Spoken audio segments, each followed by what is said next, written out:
Hello and welcome to American Football Bets. I'm your host Lewis and we've finally made it. We're here and today I'll be going over my tips for the 2026 NFL Super Bowl.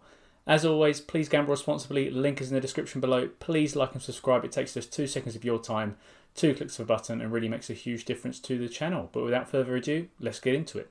So, of course, unlike most of our picks in the regular season, we only have a single game to consider being the Super Bowl. But that said, it's allowed us to look into more granular detail into both teams and all of the betting angles that are available to us.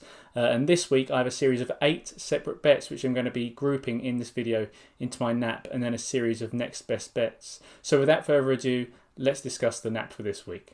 And the NAP for this week, I'm sorry to all of the Patriots fans out there, I'll be taking either the handicap or outright win for the Seahawks to beat the Patriots. Jackson Smith-Njigba is an absolute machine for the Seahawks on offense, and although the Patriots do really well against the passing game, they have a great cornerback as well in Christian Gonzalez. JSN can line up anywhere on the offensive line and confuse the Patriots defense with his vertical outbursts. To back that, the Seahawks' main running back, Kenneth Walker, has been a feature of this channel throughout the season with various bets that we've been placing on his over, whether that be touchdowns or rushing yards, and he's been doing really well in the running game, and there's no signs of him slowing down at all for the Super Bowl. The Patriots are in the Super Bowl for a reason, but they are a young team and I feel may not lead in the game, and come towards the end of the second or third quarter, they could well implode under the pressure trying to mount a comeback against the Seahawks.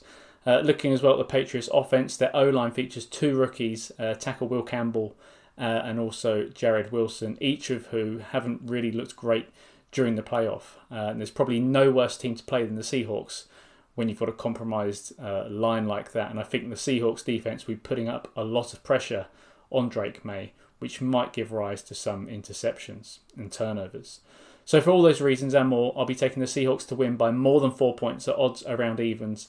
But if you feel this might be a tight game for whatever reason, an argument could be made to take the Seahawks to be outright winners at this one at slightly lower odds. So here is my series of bets that I place into the category of next best. And they are starting with Drake May to have over 220 passing yards at odds around evens. The Patriots will be forced to move the ball quickly in what I anticipate will be a high-scoring game from the Seahawks. And they can't rely simply on rushing the ball as the clock expires on them to chase a lead. So I think this is a good bet. I also have a wager on May to have over 25 rushing yards at odds just under evens. He's had over 65 rushing yards, nearly triple that line in 2 of the last 3 playoff games. Kenneth Walker for the Seahawks to have over 60 rushing yards at odds just under evens. Walker is a great running back, and although he doesn't get many chunk plays, he has proven to be a reliable back who builds up a mountain of those 4 to 6 yard run plays throughout a game. Jackson Smith-Njigba, who we mentioned earlier, to have over 80 receiving yards. I've got that at odds around evens. He's only had less than 80 receiving yards in 4 games all season long, so it would be very surprising to me if he wasn't above this line, even if he is up against Christian Gonzalez for the Patriots. And similarly, and for similar reasons, JSN to have more than 6 receptions at odds around evens. He's only had less than 6 receptions in 5 games this season.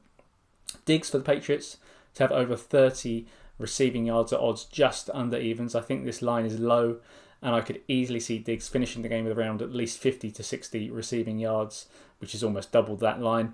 And finally, Boutte for the Patriots to have over 20 receiving yards odds just under evens. And we've seen Boutte be a vertical threat in recent weeks for the Patriots. And Drake May is the best quarterback in the league in throwing deep passes. So I could easily see Boutte going above this line of 20 receiving yards with perhaps just 1 or maybe 2 long receptions during the game. I'll be placing a couple of these bets into accumulators, but placing them all as singles as well this week. So that's it for today's picks. A short video with it being a Super Bowl week, but I hope you're all looking forward to the game. We'll have more bets during the off-season, whether that be the NFL Combine or the NFL Draft, and then we'll start up again for next season. It's gone by in a flash. Thanks all very much for your support. I'm glad to report that we've had a winning season on bets, so if you want to follow more and have more content next season, please do like and subscribe, and see you next time. So that...